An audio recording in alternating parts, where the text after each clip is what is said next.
Bem, pessoal, nesse vídeo eu vou falar agora. Peraí, deixa eu só ver se está filmando mesmo. Sim, está filmando. Nesse vídeo eu vou falar agora da crise do ponto de vista político, né? Então a gente falou a partir do texto do Celso Furtado a respeito da crise econômica relacionada aí com a crise do café, e agora vamos falar como ela se relaciona com a crise política, né? Como que elas estão diretamente vinculadas. Para quem quiser ler, eu não coloquei como bibliografia obrigatória, mas está lá na nossa pasta do Google Box um texto que, se não me engano, se chama exatamente Revolução de 1930, do Boris Fausto. Eu vou citar alguns trechos desse texto aí, da Revolução de 30, e foi com base nele, né, que eu apresentei algumas reflexões gerais aí sobre essa crise dos anos 20, né? Então, vamos lá. Primeiramente, gente, é importante a gente observar que, por mais que a gente chame o período da Primeira República de República do Café com Leite e que a gente perceba esse vínculo, essa união entre as oligarquias de São Paulo e Minas Gerais, o que é real, né? Esse período é realmente marcado por essa aproximação entre São Paulo e Minas. São Paulo em função do grande dinamismo da economia cafeeira, né, que é o carro-chefe da economia, e Minas Gerais em função do seu grande colegiado, né, seu grande eleitorado, que lhe dava também um protagonismo muito significativo na política brasileira. Há de fato essa união, mas ela não foi isenta de conflitos, né? Então, em diversos momentos aí da história, e eles apontam, né, por exemplo, 1910, 1922 e especialmente em 1930, houve crises dessa aliança, né? Houve alguns conflitos no que diz respeito a essas alianças.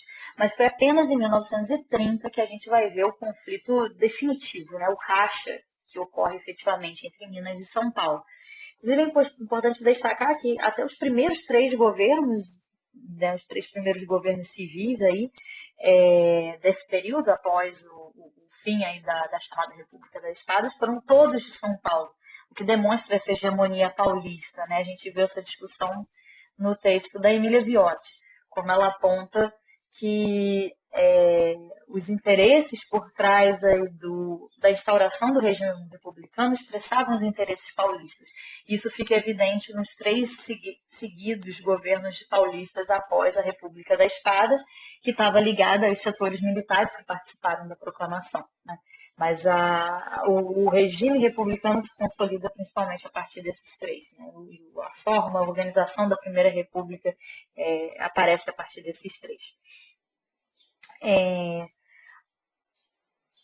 Vou agora avançar um pouquinho, né? Depois vou falar um pouquinho mais sobre essas questões. Aqui só apresentar um pouco os diferentes governos. A gente vê esses três primeiros governos paulistas, depois a gente vê algumas intercalações entre Minas, né, Rio Grande do Sul, que aqui é o período justamente em que entra o Marechal. A gente viu também a questão da disputa entre civilistas e militaristas.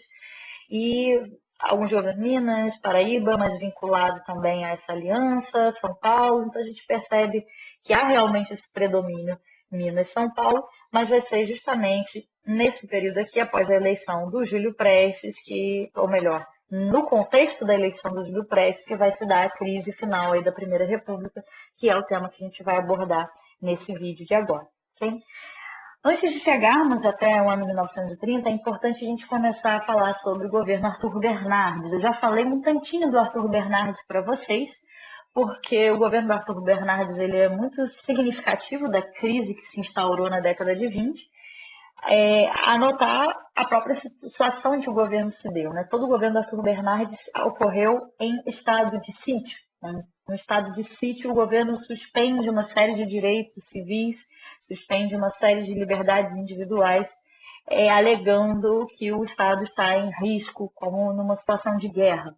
Então, foi um período de grande tensionamento na política brasileira e em que esse governo vai se dar com os conflitos, principalmente em grandes greves operárias, né? Foi um movimento operário aí bastante ativo no período do governo Arthur Bernardes, e especialmente o movimento militar dos tenentes, é o que a gente vai falar agora nesse momento. Então, eu vou falar um pouco, né, do tenentismo. Eu não falei na unidade anterior, eu falei para vocês, vou falar sobre os movimentos de inquietação durante a Primeira República.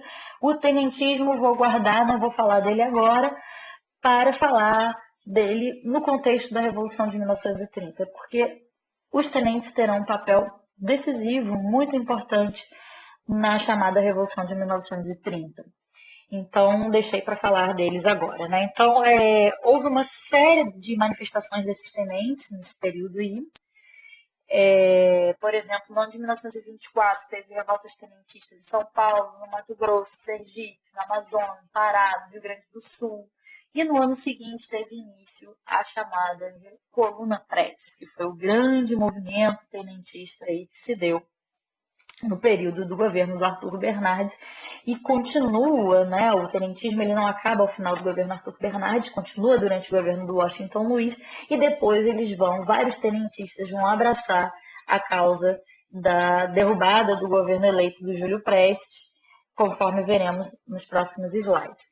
Nesse trecho aqui, eu selecionei um trecho do Boris Fausto, que eu acho que é interessante para a gente observar um pouco desse contexto, dessa situação de crise que precede o golpe de 1930, ou melhor, assim chamada Revolução de 1930. Então, eu vou lê-lo, né, e comentar uns breves pontos aqui. Né? Vamos observar aqui. A burguesia cafeeira se constituiu ao longo da Primeira República como única classe nacional, no sentido de que só ela reúne condições para articular formas de ajustamento e integrar assim o país na medida de seus interesses. Então, nesse ponto que a gente observa que o Boris Fausto está apontando, que é justamente esses produtores de café, né, esses empresários do café, que conseguem articular os seus interesses e impor esses seus interesses ao Estado brasileiro, né, impor seus interesses à Primeira República. E, de fato, é o café como carro-chefe da economia que vai expressar seus interesses no Estado, na sociedade política. Então, continuemos.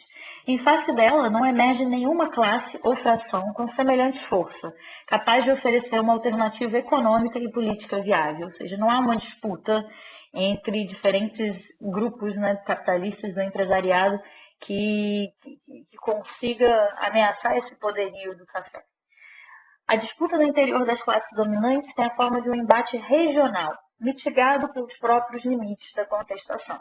Então, ele percebe alguns conflitos regionais, e esses conflitos regionais vão ser relevantes nessa crise política final aí da Primeira República, conforme nós veremos mais adiante, né? Mas não há assim, um setor da economia capaz de ameaçar essa hegemonia do café de São Paulo.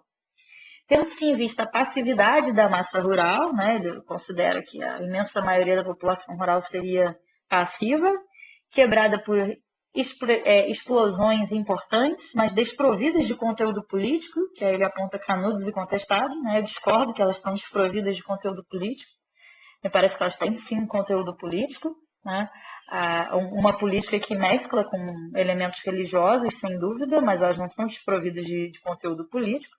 No máximo, a gente poderia dizer que elas são desprovidas da possibilidade de representar uma alternativa política para a nação. Aí eu concordaria. Mas continuamos.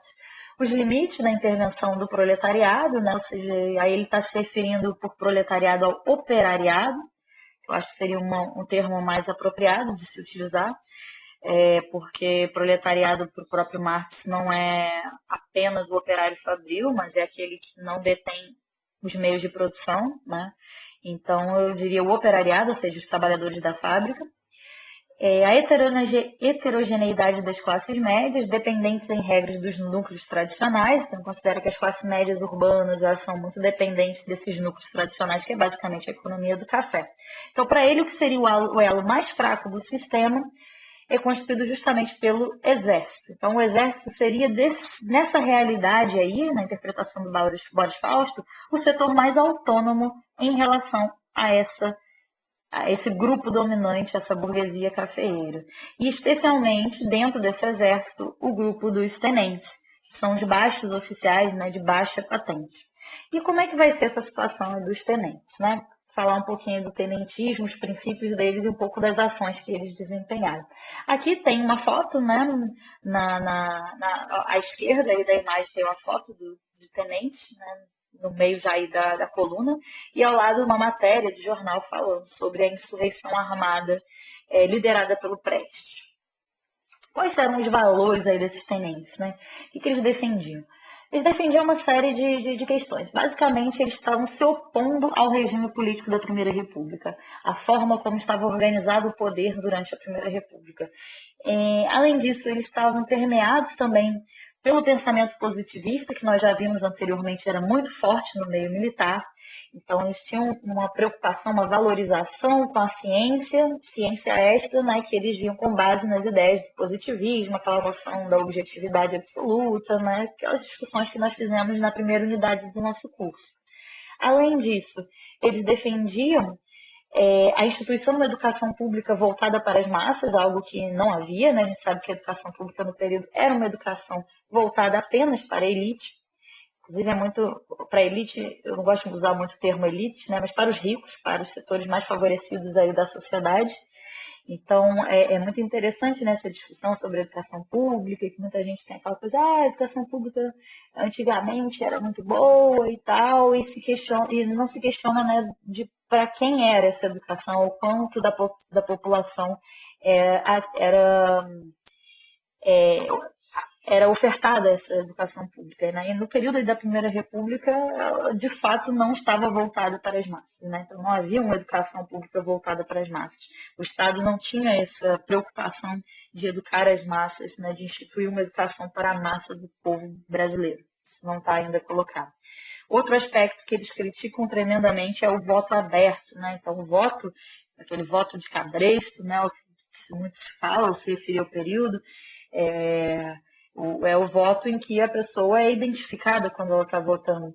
E isso era extremamente problemático e criticado pelos tenentistas por considerar que isso, né, gerava eleições extremamente fraudulentas, extremamente irregulares. Então, esse era um outro aspecto, né, essa crítica à forma como estavam organizadas as eleições brasileiras. E outra questão, do ponto de vista econômico, eles consideravam que era necessária uma diversificação econômica também no Brasil, que o Brasil não poderia ficar dependente apenas da economia do café. Então, essa era uma outra crítica, né? Isso vai ser compartilhado com os outros setores que a gente vai ver aí na preparação da Revolução de 1930. O outro aspecto, né, importante, ou melhor, em termos das práticas, né, o que acontece, né, o que eles fazem? A gente tem vários levantes tenentistas, já falei anteriormente, que ocorrem, né, em vários estados, no Amazonas, no Pará, no Mato Grosso, né, falei de vários estados, mas tem dois episódios que ficaram muito marcados, muito conhecidos, ou melhor, no caso da coluna Prestes é mais do que um episódio, né? Um episódio foi o levante, né, dos 18 do Forte de Copacabana, que foi um levante suicida praticamente, né, em que esses 18, inclusive um deles nem era tenente, não era militar, eram 17 militares e um civil que entrou aí de gaiato no navio. Eles tentaram iniciar um levante a partir do Forte de Copacabana, mas foi mal sucedido e eles acabaram tomando bala, né? Então eles morreram, nem me recordo se teve sobrevivência, como foi a situação exatamente, mas foi um levante assim, bastante suicida, mas foi uma das primeiras aparições aí desses tenentes. E a mais destacada, que ganha maior notoriedade, é a chamada Coluna Prestes, liderada pelo Luiz Carlos Prestes. Não confundam os nomes, tá? Porque mais adiante a gente vai falar do Júlio Prestes, que não tem nenhuma relação de parentesco, nem nada aí com o Luiz Carlos Prestes. Então, Luiz Carlos Prestes, ele era um militar, tenente, que vai liderar a coluna que ficou conhecida pelo seu nome, a Coluna Prestes, que foi percorrendo todo o Brasil, difundindo essas ideias aí do movimento, e por quase 2 anos, né, eles vão fazendo isso, andam por todos os interiores aí do país, até que eles se dissolvem na região da Bolívia. Então, chegando na Bolívia, eles se dissolvem após percorrer o país, buscando mobilizar para se opor ao regime estabelecido ainda, no caso, o governo do Arthur Bernardes. O que acontece, né? Então, essa constituição aí do tenentismo, ela vai ser muito relevante para o contexto político que nós vamos observar, né? E que vai levar as transformações aí relevantes para o início aí da era Vargas, né? Eu vou só para concluir aqui sobre o tenentismo, eu vou concluir o vídeo nesse ponto aqui do tenentismo. Na semana que vem a gente continua vendo toda a circunstância que leva aí a chamada Revolução de 1930 e vamos assistir também um vídeo que vai falar desse contexto também, relacionando a crise econômica com a crise política. Então, só para concluir, vou ler esse trecho aqui, que fala o seguinte, ele é da Letícia Correia, tá? Esse trecho eu tirei de um escrito aí de um artigo da Letícia Correia. Sobre o tenentismo, né? O movimento político que se desenvolveu durante o período de 1922 a 1935, sob a liderança dos tenentes, nome com que ficaram conhecidos os militares que os lideraram, em sua maioria oficiais de baixa patente. Tá? Então não significa que todo mundo era tenente, mas havia um grande destaque desses tenentes. Os levantes conduzidos pelos tenentes em 22, 24 e 30 contribuíram decisivamente para o colapso da chamada Primeira República, escrevendo-se no contexto de crise do Estado oligárquico brasileiro. Em fevereiro de 1931, os tenentes fundaram o Clube 3 de Outubro, destinados a dar sustentação ao governo provisório de Getúlio Vargas. O governo provisório, a gente vai ver, ele vai do ano de 1930 até o ano de 1934.